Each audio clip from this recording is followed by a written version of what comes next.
একটি ছোট গ্রামে বাস করত রাহুল নামের এক কিশোর। তার পরিবার ছিল গরিব, বাবার ছিল না স্থায়ী কোনো কাজ, আর মা ছিলেন একজন গৃহিণী। ছোটবেলা থেকেই রাহুল স্বপ্ন দেখত বড় হয়ে একজন বিজ্ঞানী হবে। কিন্তু পরিস্থিতি সবসময় তার পক্ষে ছিল না। স্কুলে পড়ার খরচ চালানো কঠিন হয়ে পড়েছিল। প্রায়ই তাকে পুরনো বই দিয়ে পড়তে হতো, কখনো কখনো না খেয়ে স্কুলে যেতে হতো। বন্ধুরা তার দারিদ্র্য নিয়ে উপহাস করত, শিক্ষকরাও তাকে খুব একটা গুরুত্ব দিত না। কিন্তু রাহুল ছিল জেদি। সে জানত তার স্বপ্ন পূরণ করতে হলে তাকে কষ্ট করতেই হবে। সে প্রতিদিন রাত জেগে পড়াশোনা করত, পুরনো বই, পত্রিকা, এমনকি রাস্তায় ফেলে দেওয়া ম্যাগাজিন পড়ে জ্ঞান অর্জন করত।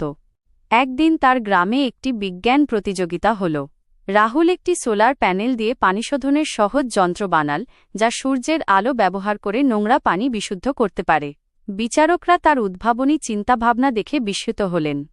সে প্রতিযোগিতায় প্রথম স্থান পেল এবং একটি নামকরা স্কুলে স্কলারশিপও পেয়ে গেল। সেখান থেকেই শুরু হল তার নতুন জীবন। বছর 10 পর সেই রাহুল এখন একজন স্বনামধন্য বিজ্ঞানী।